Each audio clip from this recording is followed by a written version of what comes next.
If you're running into the problem where you cannot get this back part to stick down, let me show you an easy trick. So all you have to do is find your middle mohawk section guide and your clipper guide right there and right there.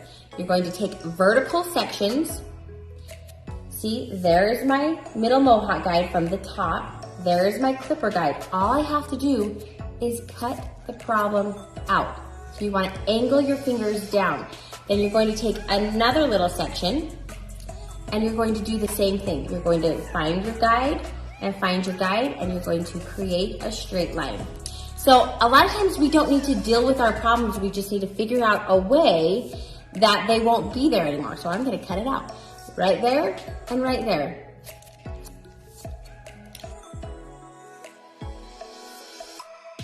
Sometimes it's not a perfect blend, so you'll still probably need to do your clippers and your comb. And sometimes I hit it a few times with the texturing shears just to thin it out and keep that hair laying down. Hope that helps.